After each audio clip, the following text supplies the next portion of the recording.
사무엘하 18장 19절에서 33절까지 이 말씀입니다. 사독의 아들 아히마아스가 이르되 청하건대 내가 빨리 왕에게 가서 여호와께서 왕의 원수 갚아 주신 소식을 전하게 하소서. 요압이 그에게 이르되 너는 오늘 소식을 전하는 자가 되지 말고 다른 날에 전할 것이니라. 왕의 아들이 죽었나니 내가 오늘 소식을 전하지 못하리라 하고.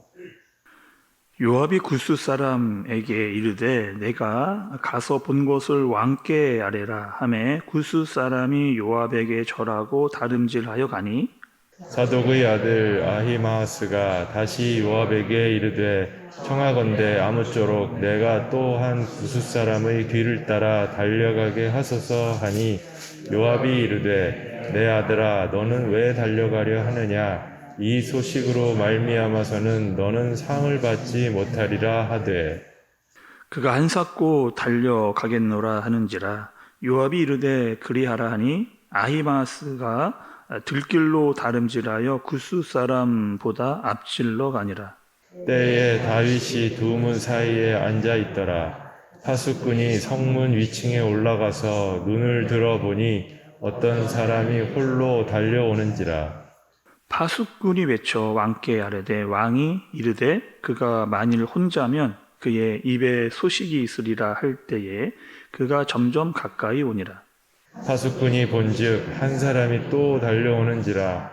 파수꾼이 문지기에게 외쳐 이르되 보라 한 사람이 또 혼자 달려온다 하니 왕이 이르되 그도 소식을 가져오느니라. 파수꾼이 이르되 내가 보기에 앞선 사람의 다름질이 사독의 아들 아히마아스의 다름질과 같으니이다 하니 왕이 이르되 그는 좋은 사람이니 좋은 소식을 가져오느니라 하니라. 아히마아스가 외쳐 왕께 아뢰되 평강하옵소서 하고 왕 앞에서 얼굴을 땅에 대고 절하며 이르되 왕의 하나님 여호와를 찬양하리로소이다. 그의 손을 드러내 주 왕의 대적하는 자들을 넘겨주셨나이다 하니. 왕이 이르되 젊은 압살론은 잘 있느냐 하니라. 아히마아스가 대답하되 요압이 왕의 종 나를 보낼 때에 크게 소동하는 것을 보았사오나 무슨 일인지 알지 못하였나이다 하니 왕이 이르되 물러나 거기서 있으라 하매 물러나서 서 있더라. 굿스 사람이 이르되 말하되 내 주 왕께 아뢰 소식이 있나이다. 여호와께서 오늘 왕을 대적하던 모든 원수를 갚으셨나이다 하니 왕이 구스 사람에게 묻되 젊은 압살롬은 잘 있느냐? 구스 사람이 대답하되 내 주 왕의 원수와 일어나서 왕을 대적하는 자들은 다 그 청년과 같이 되기를 원하나이다 하니. 함께 해보겠습니다. 왕의 마음이 심히 아파 문 위층으로 올라가서 오니라. 그가 올라갈 때에 말하기를 내 아들 압살로나 내 아들 압살로나 차라리 내가 너를 대신하여 죽었다면 압살롬 내 아들아 하였더라. 아멘. 여러분 오늘 본문의 말씀은요 압살롬이 죽음을 당하는 사건입니다. 그리고 자식을 잃은 다윗의 마음이 고스란히 나와 있는 본문의 내용입니다.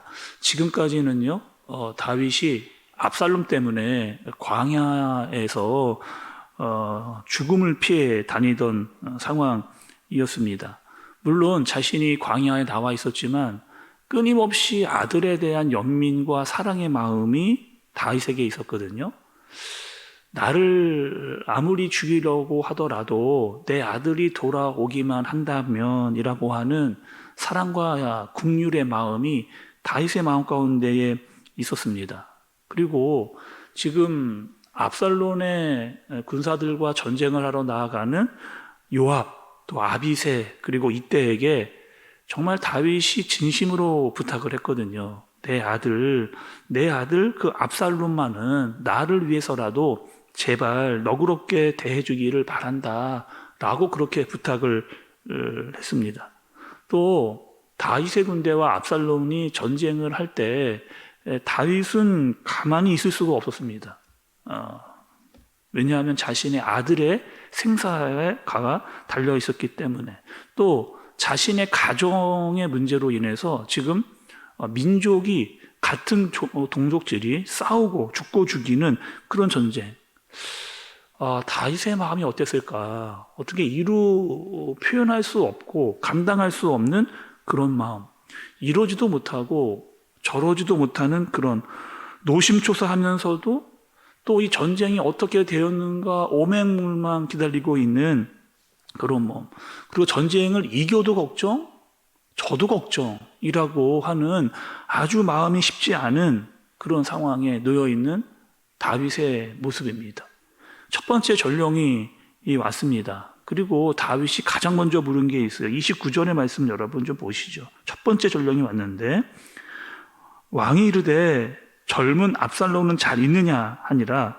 아히마아스가 대답하되 요압이 왕의 종 나를 보낼 때에 크게 수동하는 것을 보았사오나 무슨 일인지 알지 못하였나이다 하니, 이렇게 첫 번째 전령이 왔을 때에도 다윗은 가장 먼저 물어본 소식이 바로 아들에 대한, 내 아들 압살롬이 잘 있느냐, 이렇게 아히마아스에게 다윗이 물어본 것을 볼 수가 있습니다. 그리고 두 번째 전령도 곧 이어서 도착을 합니다. 32절도 여러분 한 번 더 보시죠.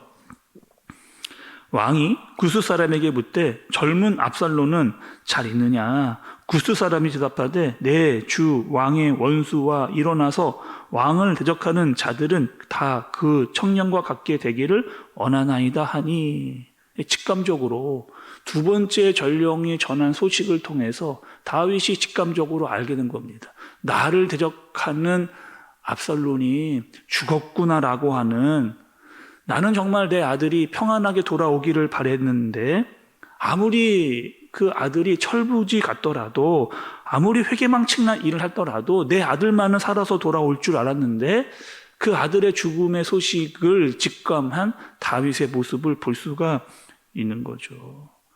다윗이 자신의 아들을 기다렸습니다. 끝까지 살아 돌아오기를. 아무리 부모에게 불효자식이라 할지라도, 아무리 못쓸 짓을 할지라도 이 아버지와 아들이라고 하는 연을 끊지 못하고 끝까지 기다리고 있은 다윗의 모습. 또 여러분, 다윗에게 있어서 정말 가슴 아픈 일이 있습니다. 어떻게 이루 말할 수 없는 이 마음의 아픔은 무엇이냐면, 그 압살롬의 죽음이 자신의 죄의 문제와 연결되어져 있었기 때문이에요. 그 압살롬의 죽음이 마치 나의 죄의 결과이기 때문에 그렇습니다. 우리가 그 사무엘하 12장에서 나단 선지자는 다윗에게 이렇게 이야기를 했습니다. 12장 10절에 이렇게 여러분 우리가 말씀을 살펴봤거든요. 이렇게 말씀했습니다. 이제 내가 나를 업신여기고 햇사람 우리아의 아내를 빼앗아 내 아내로 삼았은즉 칼이 내 집에서 영원토록 떠나지 아니하리라 하셨고, 이 얘기를 나단 선지자가 다윗에게 와서 했던, 또 이 상황은 어떤 상황이었느냐? 다윗이 밧세바를 범하고 그의 남편 우리아를 죽이는 그 일을 한 다음에 나단 선지자가 그에게 와서 너의 집에 칼이 떠나지 않겠다라고 했던 그 말이 고스란히 지금 그대로 이어지고 있는, 그리고 지금 이 압살롬의 죽음은 나의 죄 때문에 일어난 사실이라고 하는 사실을 다윗이 한 거죠. 그리고 압살롬의 죽음을 보면서 이 죽음은 내가 죽어야 될, 내 아들이 죽어야 될 죄가 아니라 내가 죽어야 될 죄인데 내 아들이 죽었구나라고 하는 비통한 심정을 토해내고 있는 다윗의 모습을 보게 되는 겁니다. 여러분, 오늘 말씀을 보면서 다윗을 통해서 우리가 볼 수 있는 두 가지의 마음이 있거든요. 어떤 것이냐? 첫 번째는 다윗을 통해서 우리가 알 수 있는 다윗의 마음은 첫 번째로 아비의 심정입니다. 아비의 심정. 또 말씀을 이렇게 보다 보니까 이 다윗의 아비의 심정을 통해서 아버지, 하나님 아버지의 마음이 느껴지는 것 같아요. 자식이 아무리 잘못을 해도, 아무리 불효를 해도 여전히 아비는 아들이 제대로 돌아오기를, 속히 내 마음을 알아서, 내 사랑하는 마음을 알아서 돌아오기를 간절히 바라는 것이 바로 아비의 마음입니다. 다 양같아서 각기 제 길로 간다 할지라도 그 아비의 마음을 알아 돌아오기를 바라는 것이 바로 목자의, 또 아비의, 또 아들을 향한, 딸을 향한 아버지의 마음이라고 하는 사실인 거죠. 끝까지 자식을 사랑하기 때문에 아무리 악한 일을 하고 배은만독한 일을 한다 할지라도 그 사랑으로 나는 너를 포기할 수 없다라고 하는 다윗의 심정. 또 여러분, 그리스도의 마음이잖아요. 십자가에서 달려 돌아가시면서까지도 저들의 죄를 알지 못합니다라고 고백을 하면서 그를 끌어안으려고 했던 그 모습, 그 아비의 모습이 오늘 다윗의 모습에서 좀 엿볼 수 있는 그런 마음입니다. 두 번째는요, 상한 심령이에요. 상한 심령. 압살롬의 죽음을 보면서 자신의 죄를 보게 되어지는, 내 죄의 문제 때문에 이렇게 악한 일이 일어났구나라고 하는 상한 심령을 다윗이 압살롬의 죽음을 통해서 보게 되어지는 거죠. 사람들은 여러분, 죄를 너무 쉽게 생각하는 경우가 있습니다. 너무 쉽게 잊어버리려고 하는 그런 습성이 있어요.